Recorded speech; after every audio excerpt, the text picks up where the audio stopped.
What's up, people? I'm going to go away from functions for a second. I'm going to get into some slightly advanced stuff and slightly easy stuff. This is mostly for animators on the forum that I post these tutorials to. Today we're going to learn the gotoAndPlay and gotoAndStop methods. So first we actually need an animation to play. So I'm going to create something real quick here. It's just a ball. A little motion tween.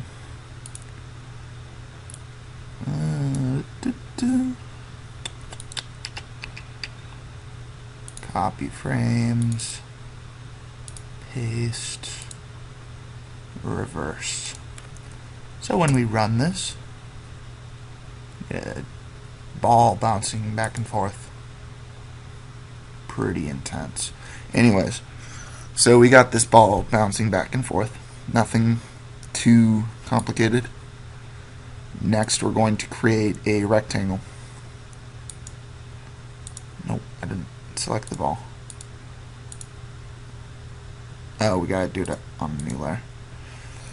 Anyways, so we got this rectangle, and every time you press on this rectangle, it's going to go to a different screen. Oops. Oop. There we go. So we'll call it the home. Where the heck is the color? Color. Here we go. So we got home. Pretty neat. So every time you click on this box, it's gonna go home. The home frame is gonna be right here. So it's just gonna be an empty. No, it's not gonna be empty. Hello. Do our home. So we're home. So when we run this, and it's pretty lame.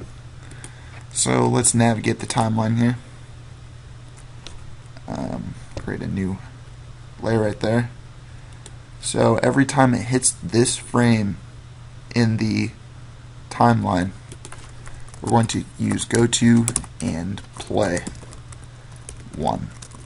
So in other words, the gotoAndPlay function is going to play it at the first frame. You could also label your frames. Well, shit. Oh yeah, you can name them.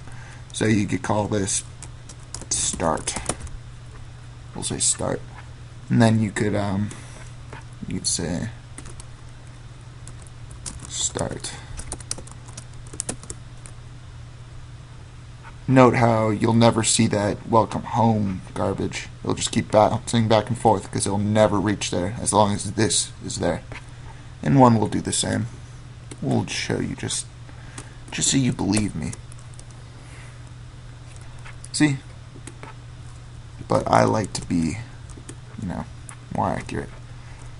Anyways, now we're going to make an event handler that will create a gotoAndStop.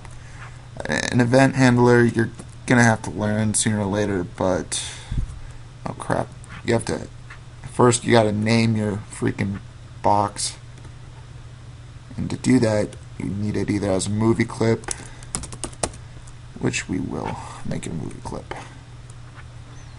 Got rid of the name, but it's there in the end. We'll say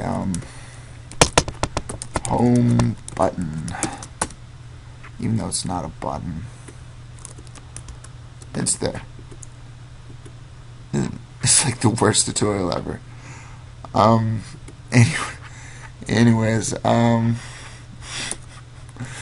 so you gotta first attach the button dot add event listener mouse.click on mouse event.click, comma, home, take home, in parentheses. And we call a function called take home. It takes a mouse event. It's called event, and it's a data type of mouse event.